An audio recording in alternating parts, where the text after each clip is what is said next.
Shalom. I want to begin by giving all glory and praises to Yahweh, Bahashim, Yahweh Shai, Bahashim, Rechakodash. Double honors our beloved elders and apostles of great millstone. Shalom to the hopefully elect.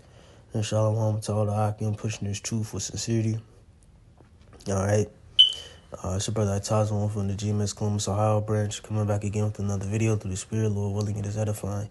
And pretty much it's going to be a quick hit, slight correction video. Just really a misspeaking concerning the different solutions, all right, men, concerning the day in the 11th chapter, in which I believe I was on the line, and I just accidentally referenced the account with Heliodorus, all right, how he was sent by Seleucus the Fourth to collect taxes, all right, from the nation of Israel, all right, etc.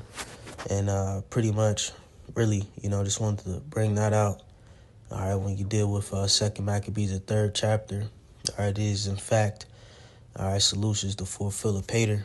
All right, and when you go to Daniel, the 11th chapter, all right, it speaks about, all right, let me see if I can find it. I think it's down. Yep, Daniel 11 and verses 20 says, "Then shall stand up in his estate a raiser of taxes in the glory of the kingdom. But within few days he shall be destroyed, neither in anger nor in battle." Right, and this is speaking of, ultimately the account in 2 Maccabees, the 3rd chapter, all right, concerning Seleucus the Fourth Philopator, all right, and how pretty much he had put a decree out for Heliodorus to collect the riches in the temple, all right, based upon who was it? Was it Jason? I got cut off, but I'm gonna just splice these two videos together. Like I said, it's gonna be a quick video. I just want to fact check myself through the Spirit. When you deal with Daniel 11, the 11th chapter, it's a lot of history. All right, a lot of accounts, a lot of things that took place. Dealing with the Seleucus dynasty and the Ptolemaic dynasty. So sometimes, you tend to trip up on the names, the different people, so on and so forth. But really, that's all I wanted to do. I'm going to just read this account real briefly, get some context, bring out some edification concerning it, and keep moving. But again, this Seleucus in 2 Maccabees, the 3rd chapter, is in fact Seleucus the Fourth Philopator. Let's real quick read a quick overview on him. Seleucus the Fourth Philopator. It's his meaning, Seleucus the father, ruler of the Hellenistic Seleucid Empire, reigning from 187 BC to 175 BC over a realm consisting of Syria, now including Cilicia and Judea, Mesopotamia and Babylonia, and near Iran, Media, and Persia. You see, he ruled over Judea as well. All right. And like I said, that's why, when he got that info concerning the riches of the temple, all right, he went and sent Heliodorus to collect tax, which ultimately, Heliodorus, wind up failing the mission and getting ass whooped by the angels. But real quick birth and family says he was the second son of successor of Antiochus III the Great and Laodice the third. He was made heir to his father after the death of his elder brother Antiochus the young king in 193 BC. Seleucus the Fourth wed his sister Laodice the Fourth, by whom he had 3 children, 2 sons, Demetrius first Soter, Antiochus, and a daughter, Laodice the Fifth. It says, during the prelude of the Roman Seleucus War, Seleucus was put in charge of reestablishing the colony Lysimachia by his father. Upon the outbreak of war, Seleucus commanded his own force, unsuccessfully besieging Pergamon and taking the city of Phocaea, before fighting in the Battle of Magnesia. All right.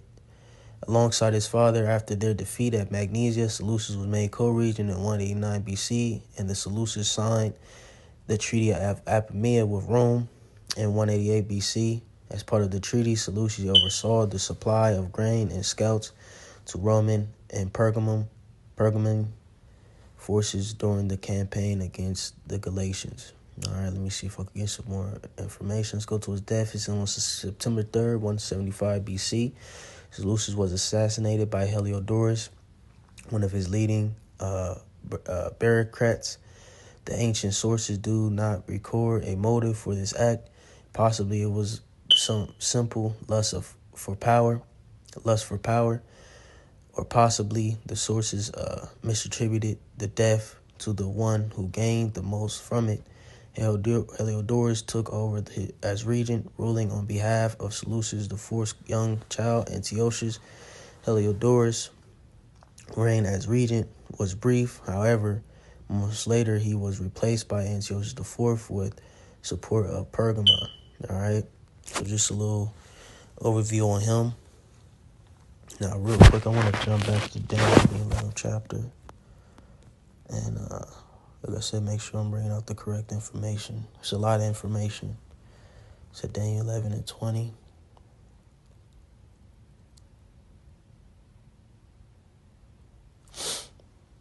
All right. It says, then shall stand up in his estate a raiser of taxes. So, like, here, give me 1 second. See something.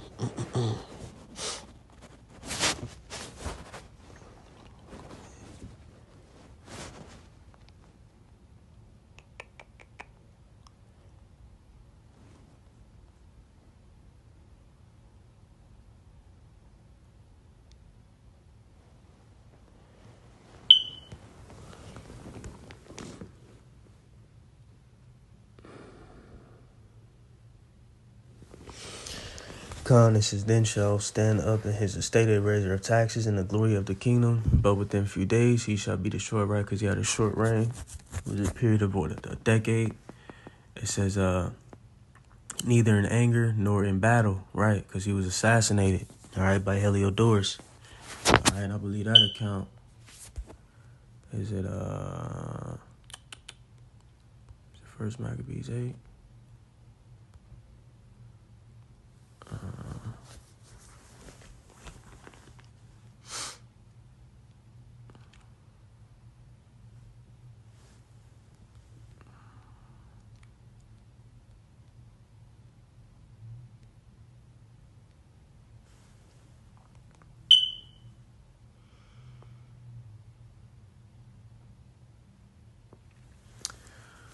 I think it's in this account. Let me see.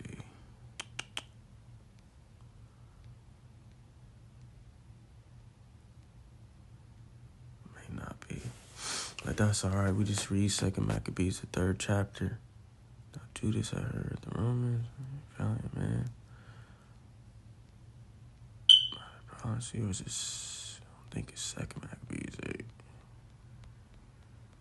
see.